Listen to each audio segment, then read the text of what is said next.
विपक्षी दलों की बैठक के लिए पटना पहुंचे कांग्रेसी नेता राहुल गांधी ने दावा किया कि जैसे कर्नाटक में बीजेपी की हार हुई, उसी तरह तेलंगाना, मध्य प्रदेश, राजस्थान, छत्तीसगढ़ में भी आपको बीजेपी दिखाई नहीं देगी। राहुल गांधी ने आगे कहा कि यहां देश की सभी विपक्षी पार्टियां आई हैं, एक साथ मिलकर हम बीजेपी को हराने जा रहे हैं।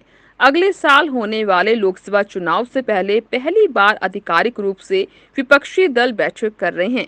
कांग्रेस समेत करीब 18 दलों के नेता इस बैठक में शामिल होने वाले हैं। इस बैठक से पहले राहुल गांधी ने पटना के कांग्रेस कार्यालय में कार्यकर्ताओं को संबोधित किया।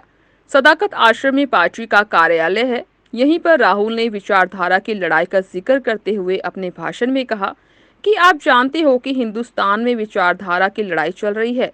एक तरफ कांग्रेस पार्टी की भारत जोड़ो वाली विचारधारा, दूसरी तरफ बीजेपी आरएसएस की भारत तोड़ो वाली विचारधारा। ये लड़ाई है, इसलिए आज हम बिहार आए हैं, क्योंकि कांग्रेस पार्टी का डीएनए बिहार में है। राहुल गांधी ने आरोप लगाया कि बीजेपी हिंदुस्तान को तोड़ने का काम कर रही है, नफरत फैलाने का काम कर रही है। उन्होंने दावा किया कि कांग्रेस पार्टी हिंदुस्तान को जोड़ने का काम कर रही है और मोहब्बत फैलाने का काम कर रही है, क्योंकि आप बहुत अच्छी तरह जानते हो कि नफरत को नफरत से नहीं काटा जा सकता। नफरत को सिर्फ मोहब्बत काट सकती है और हम नफरत से लड़ते हैं, इसलिए मोहब्बत की बात करते हैं।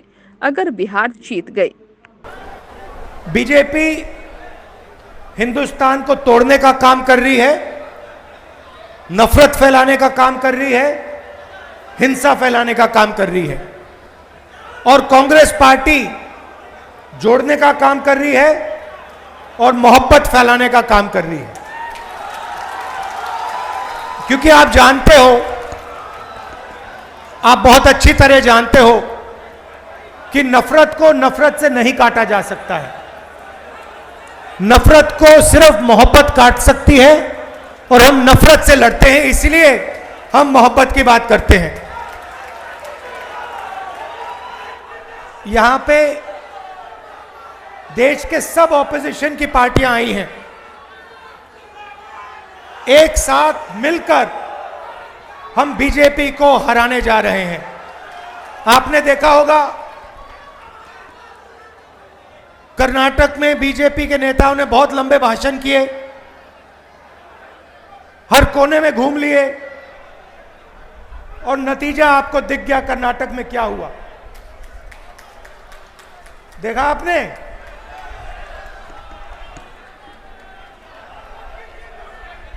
तो बीजेपी कह रही थी कि उनकी बहुत भारी जीत होगी, और नतीजा आपने देख लिया। जैसे ही कांग्रेस पार्टी एक साथ खड़ी हो गई, वैसे कर्नाटक में बीजेपी गायब हो गई।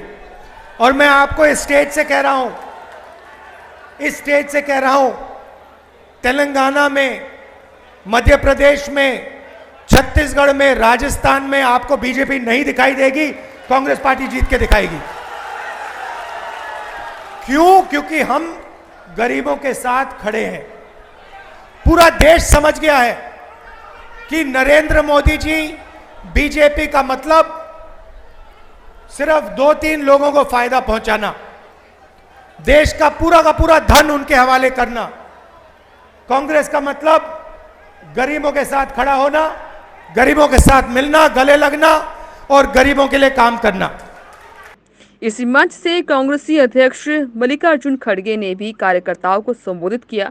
खड़गे ने कहा, हम सभी विपक्षी की पार्टियों को एक होना है और 2024 के चुनाव में मिलकर लड़ना है।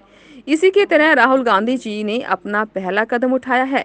हमने सोचा है कि सभी पार्टियों के नेता से मिलकर बात करेंगे और आगे मिलकर कदम उठाएंगे। हमें लोकतंत्र और संविधान को बचाने के लिए साथ मिलकर लड़ना होगा। खड़गे ने आगे कहा कि अगर हम बिहार जीत गए तो सारे हिंदुस्तान में जीतेंगे। कार्यकर्ताओं से अपील की कि लोकतंत्र और संविधान को बचाने के लिए लड़िए। विपक्ष की इस बैठक में 6 राज्यों के मुख्यमंत्री हिस्सा ले रहे हैं। मुख्यमंत्रियों में नीतीश कुमार, ममता बनर्जी, अरविंद केजरीवाल, भगवंत मान, हेमंत सोरेन, एम.के. स्टालिन शामिल हैं। इसके अलावा शरद पवार, उद्धव ठाकरे, तेजस्वी यादव, फारूक अब्दुल्ला, महबूबा मुफ्ती, सीताराम येचुरी, डी राजा, दीपांकर भट्टाचार्य भी शामिल होने वाले हैं। ऐसे ही देश और दुनिया भर की खबरें देखने के लिए देखते रहिए ओ अच्छा। शुक्रिया।